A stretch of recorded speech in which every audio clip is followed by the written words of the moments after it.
Hey guys, Blue Bear Crypto back with another video. I've just bought parts for this, so I've bought MOSFETs. I'm going to say MOSFETs. I'm going to get some copper cooling on this one, and I'm going to get new thermal pads, probably new thermal paste on that as well to try and cool it down, because this is a hot boy. But I think the reason that it's a bit of a hot boy is because I took it apart a long time ago and I just used the same thermal pads and they got a little bit crunchy, so have been neglecting this one. Shouldn't really have it on, but this has been running since maybe December, and it is a hot boy. I need to go into the user interface just to see how hot it actually is, but it's still running, no massive error rates or anything, so that's cool. Avalon Nano 3, we are doing okay. It's running all right. We're running on full hash rate. I did have a look at it last night on the mining pool, and it said it was disconnected for about an hour, I think. So I think it does get to a point sometimes where it's so hot that it just shuts off. I think it just like gives itself a little bit of a break, which is fair enough, but I don't think that's probably what it's meant to do. I think it's probably just gasping for life, but we're still running, not hit a block yet, so fair enough. I did see someone that was an electrician comment on, I think, Red Panda Mining's video, talking about the 80% rule with mining, where you try and hit 80% of the maximum allowance for either a cable or your sockets. So you never want to be at 100% just in case it goes over by a little bit. But this outputs 140 watts, and I'm pretty sure it was on like 137 when I tested it at the wall over there. So basically just saying that if you keep something at that maximum of a capacity, it's not going to last long. So it will be interesting to see how long this lasts, but that's the test, isn't it? We'll just see how long it goes for. And yeah, shed's currently running. It's a hot day today. The solar is out. Shed's currently at 30 degrees. That's on hot side. And this side, we've got nice cool intakes. I'm probably going to have to get 2 more holes put into this, just because we are hot. But yeah, if I put more in this side, then it means that I'm just going to have to buy more rigs, which means that I have to keep the shed warmer. So it's a win-win for me, I think. The rig is on. I was going to see if it's playing up at all, because I've had it off whilst the sun's out. I've charged the battery. We'll probably be able to get that to full by 4 o'clock, which is when peak rates are on, and then I can just run the rigs, because the battery can do 3.6 kilowatt output, and also the solar will be about 3 kilowatt, as long as there's no clouds or anything. So I'll be able to have the rigs on for a good while today. So long-term goals, I always talk about the racking. The racking will come at some point. We're just waiting for the perfect moment. So when racking's in, I'm going to get lots of home miners. I think that's what the goal's going to be. Just the little ones, maybe a few medium-sized ones, but none of the massive ASIC ones that just scream like they're going to die with those fans. I think that high pitch kind of noise I'm in a pretty built-up area. I think it would just be a bit too much effort to try and keep the volume down. And I've talked about I wanted to get sound dampening in here. The sound dampening, to make it effective, is really expensive. I was looking at the sound dampening sheets that someone's commented on, and they're like £150. £150 for a second-hand sheet, and it doesn't even cover like a wall. Whereas I was going to go with those little squares. But yeah, a lot of people don't seem to think that they would have much of an impact. Another request, anyone else who wants to join the wall, let me know.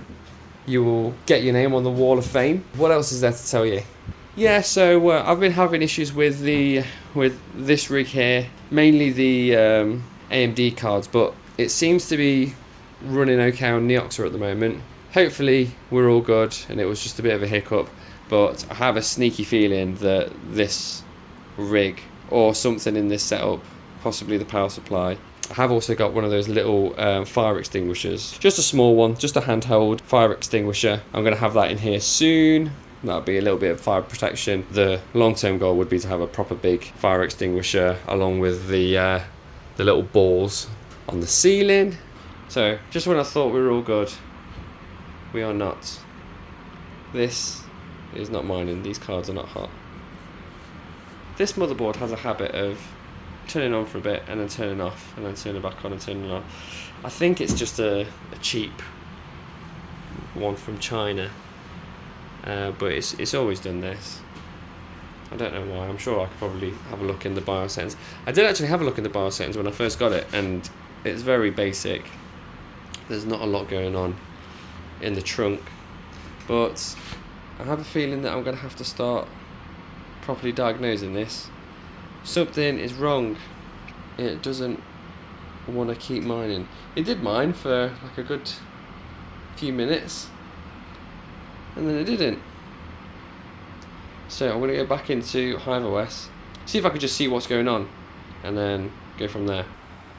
Refresh this. Starting to mine, that's good. Okay, now we're loading into something here. Miner. Cool.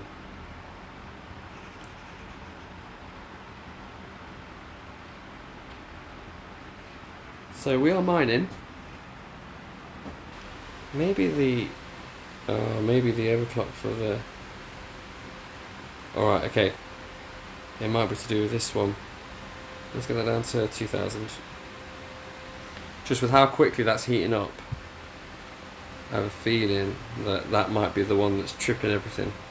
But yeah, so 3060 Ti has gone to max fan straight off, which is fine normally, but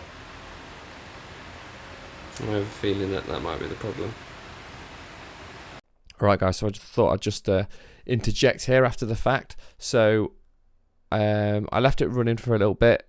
It stopped running probably about 5-10 minutes after, and basically, as you can see from the right at the bottom, the queued error, an illegal memory access was encountered. So device 0 is the 3060 Ti, so I'm kind of pinpointing it at this moment to the 3060 Ti, and the 6600 XTs are okay.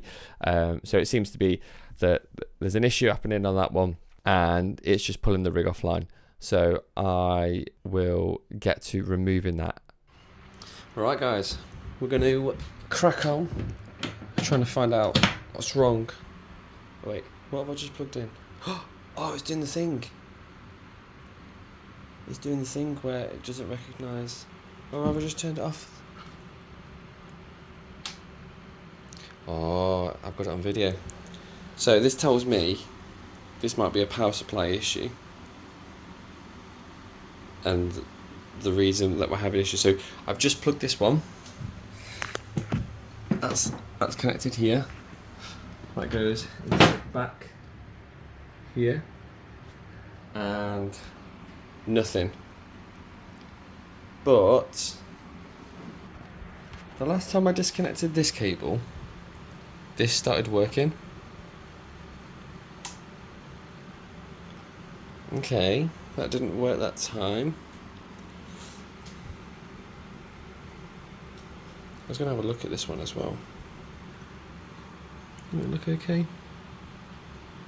Don't see any black in there. That looks fine to me. Check this one. That's so weird how it only has like 6 pins. I guess the other ones have more, but yeah. They all look okay. No issues there. Anyway, so I've just unplugged that cable. The last time I did this, that makes it turn on. How weird is that? I have got a power supply over here. So I think it's time to bring this bad boy out. Alright guys, slight change of plan. So I was going to remove power supply and just go balls to the wall, change everything over. I have a feeling that might have probably sorted it, But the easier thing I can check, disconnecting this one, because if the power supply doesn't want to turn on when this is plugged in, but the second I unplug it, it's okay, then there could be something on this graphics card or cabling. Having a look, these look okay. And then that one's going into the riser, that's not going to take much power. But we'll boot up a few times, we'll leave it running. Like I said, I'm mining on the Oxa at the moment. I've got some nice GPU riser ones, but then I've got this one riser board. That was the first one I ever got, and that was like an Amazon one. And it's the one that comes with those SATA connections. And I actually ran these on the SATA connection. They were fine. Because these use such a small amount of power, the draw from the riser is pretty much okay to use. I think it's 75 watts that they can run, but yeah, there was never any issues. They were never overly hot or anything. It was just a case of they worked. But yeah, I wouldn't be able to do it on something like this or higher. So we'll try and see how long it runs for, and if it does run, then it might be a case of finding out what's up with this bad boy. Do you know when you start trying to diagnose something and you very quickly start flipping your lid and then realise it's something as simple as probably need to connect it up. Yeah. This has been mining for a good 10 minutes or so. If you have a look here, this started mining at about 3:10 today, and then it lasted about 10 minutes and then fell off, and then 5 minutes and then fell off, and then I tried again with a lower overclock on the 3060 Ti and it fell off again after a longer period. But it seems that the 3060 Ti might have an issue, or it's possibly the power supply not happy pumping out as much power as it has done in the past. So yeah, that's interesting. I might just give us, why not, treat it. I was having a quick look at my KS0s. I have not logged onto the GUIs since I've had it. This is my original KS0 Pro, and these temps, maybe I'm just used to the Avalon Nano 3, but these temps seem okay. I really need a thermometer. This is hot. Also, that is saying that it's disconnected. Oh, and now it's connected. Nice. 64 degrees. Yeah, these are a lot cooler. This one definitely needs some stuff changing. These are so cool, and these are untouched. I haven't gone into these, but yeah, it's about time that I change the stuff inside this one. With regards to this one, it's not looking too great. I'm not too pessimistic on there being something wrong with the graphics card as of right now.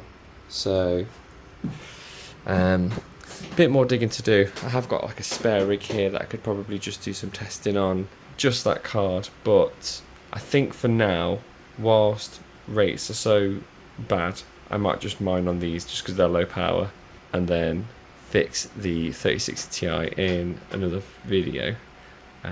Or it might even be the fact that AMD and Nvidia's can sometimes cause each other to have hiccups on the same rig. So it might be an idea to set up a new rig and then build up that one with a few graphics cards, or like a graphics card every month or something. But yeah, 64 degrees and 46. I honestly would have thought that we'd be way over like 80 degrees. And thermometer over there, probably can't see that, is 25 degrees. So I think I'll just leave this one here because these don't get hot. This just chills. Be interesting to see if there is an issue with the graphics card. I do like the 3060 Ti.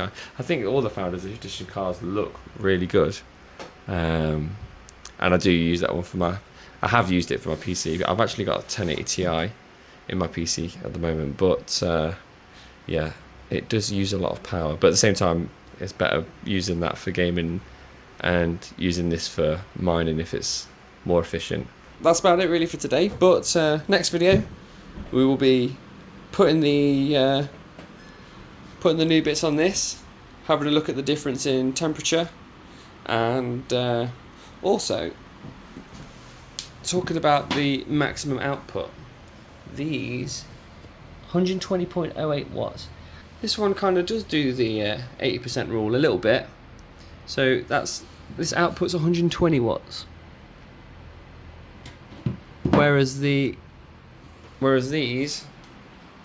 only use 100 watts. So that's pretty good. That means that these will last a lot longer than these ones, theoretically. But they're about the same. They're about the same heat. They both feel like they're being pushed to the absolute limit. I'll see you in the next one, guys.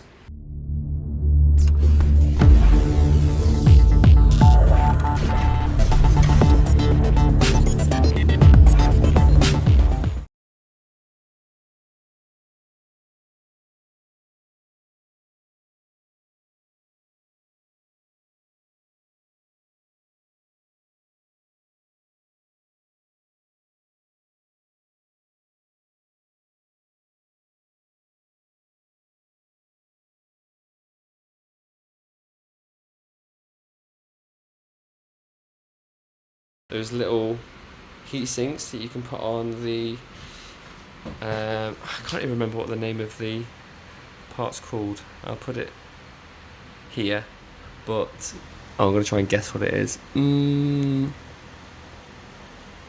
Oh, it's got a cool name. I want to say like Ofcoms or something, but it's definitely not that.